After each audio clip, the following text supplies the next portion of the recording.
Assalamualaikum warahmatullahi wabarakatuh. Saya Adang Hilman ingin mencoba memaparkan sejarah publik Bandung menjadi eh, kota wisata. Nah, sejarahnya Bandung menjadi kota wisata ini tidak lepas dari pengaruh eh, Belanda gitu. Nah, pada masa Belanda, Bandung ini tidak langsung bisa menjadi kota wisata.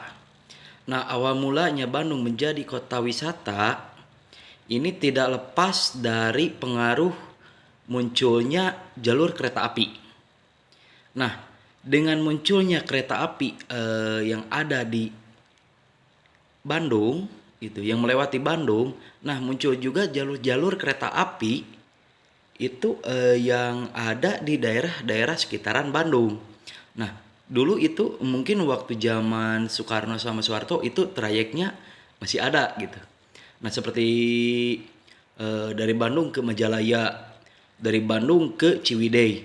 Nah, itu jalur-jalur kereta api itu masih ada. Nah, jalur-jalur kereta api itu waktu zaman Belanda itu digunakan oleh orang-orang Belanda untuk mendistribusikan hasil-hasil bumi ke wilayah Bandung dan ke wilayah yang lain. Nah, jadi kereta api itu digunakan sebagai alat angkut. Nah, selain sebagai alat angkut, jalur-jalur kereta api ini yang menghubungkan wilayah Bandung ini juga sering digunakan oleh orang-orang Belanda sebagai wilayah atau sebagai jalur ataupun alat transportasi yang digunakan oleh orang-orang Belanda itu untuk main ke kota Bandung. Nah, biasanya orang-orang Belanda yang pada main ke kota Bandung itu mereka gunakan itu pada saat weekend. Nah, orang-orang Belanda itu pada saat weekend kebanyakan orang-orang yang berada di daerah-daerah pinggiran seperti daerah Majalaya, daerah Ciwidey, terus daerah-daerah sekitar Garut, mereka main ke daerah Bandung itu menggunakan kereta api. Nah, kebanyakan orang-orang itu main dan daerah-daerah wisata yang sering digunakan oleh orang Belanda itu di sekitaran Pasar Baru kalau zaman sekarang gitu ya. Itu kalau sekarang Jalan Insinyur Juanda ya kalau nggak salah. Nah, itu itu kenapa itu merupakan jalan awal mulanya Bandung sebagai tempat wisata. Nah, itu sering digunakan oleh orang-orang Belanda sebagai tempat belanja ataupun mencari oleh-oleh pada saat mereka kembali ke rumah mereka masing-masing ataupun ke daerah-daerah pinggiran Bandung eh, sebagai buah tangan.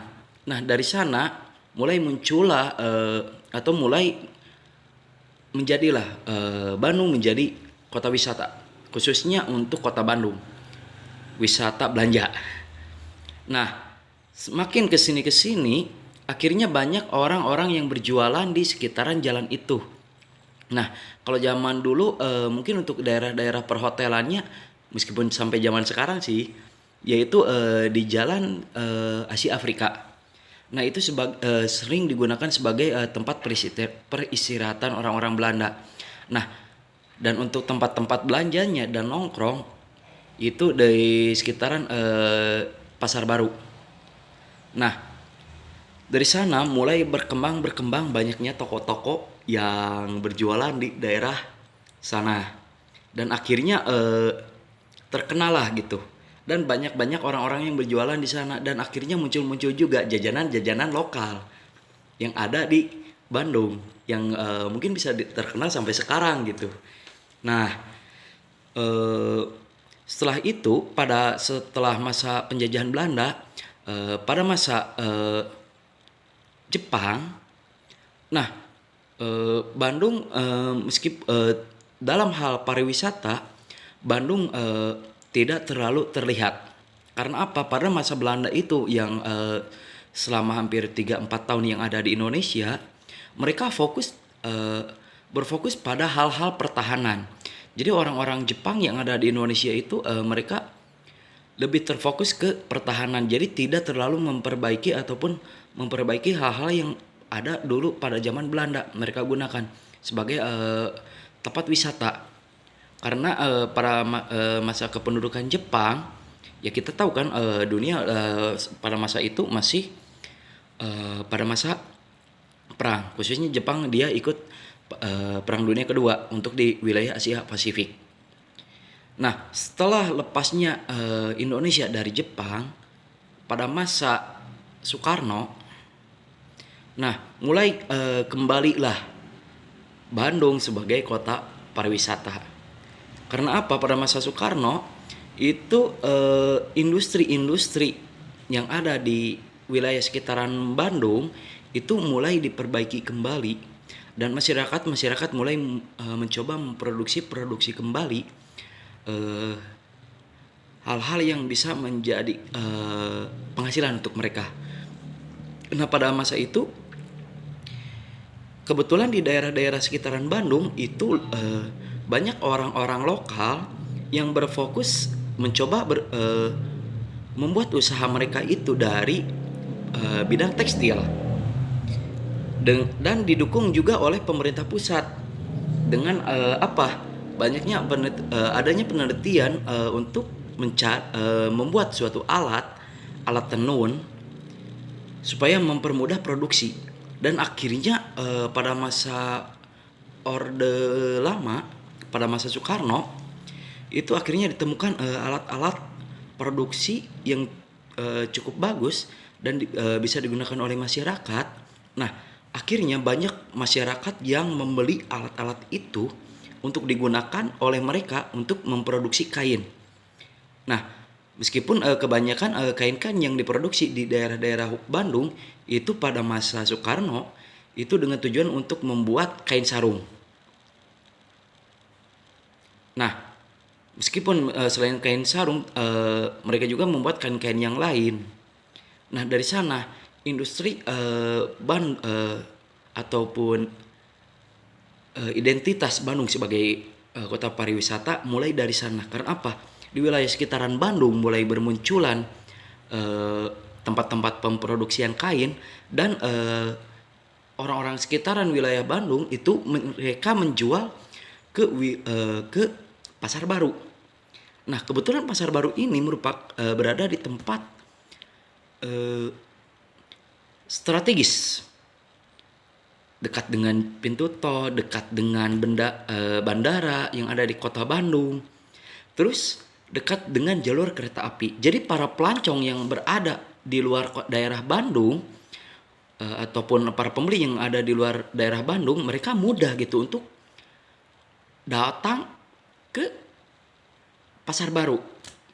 Nah, setelah itu pada masa Soeharto, akhirnya Pasar Baru pun lama-kelamaan semakin ramai. Dan banyak juga para pembeli dari luar daerah ataupun mancanegara yang datang ke Pasar Baru itu untuk berbelanja.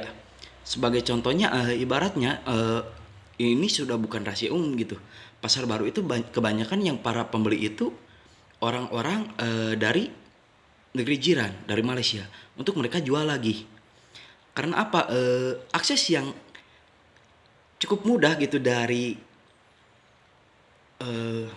bandara. Dari bandara ke Pasar Baru itu cuman sekitar 1,5 jam. Jadi ibaratnya mereka datang dari Malaysia pagi dan nyampe ke Indonesia siang, mereka bisa belanja, pas pada sore hari mereka bisa kembali lagi ke negaranya. Nah, karena itu akhirnya banyak juga orang-orang yang berbelanja dari luar negara untuk membeli kain-kain yang ada di Pasar Baru. Nah, pada saat itulah masa kejayaan